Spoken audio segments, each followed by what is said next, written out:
Hi everyone, in this video we are going to discuss about rules governing the radioactive decay and what is alpha decay. So the first rule is the algebraic sum of atomic number before and after disintegration must be same.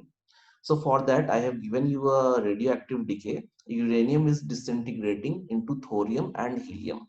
So atomic mass number of uranium is given as 238, atomic number is given as 92.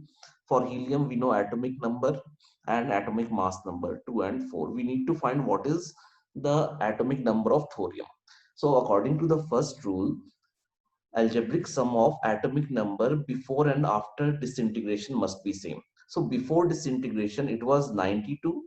After disintegration, we know atomic number of helium is 2. If atomic number of thorium is 90, then total sum of atomic number on right hand side of equation will be 90 plus 2, that is 92. So our equation is valid. Now to find mass number of thorium.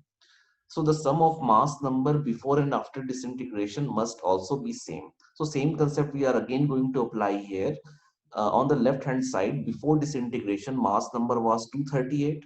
So afterwards also mass number must remain same.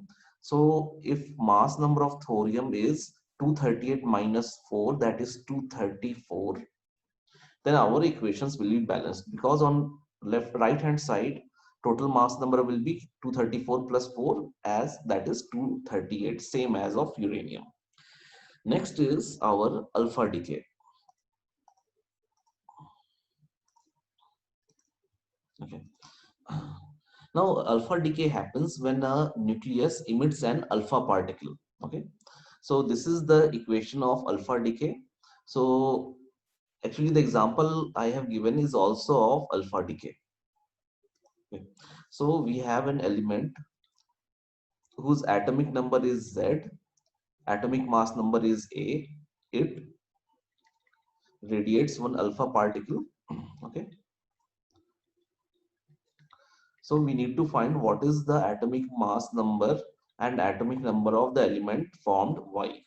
So if its atomic number is Z minus 2, such that difference between Z and 2 is Z minus 2. So our equations are valid. Same, we need to find mass number of element Y. So difference between A and 4 will be A minus 4. As you can compare again, the equations are perfectly balanced, because in left hand side atomic mass number was A, in right hand side total atomic mass number is A minus 4 plus 4, that is A, and some heat is released in this process. So the total heat or energy released in this process is given by the formula. Q is,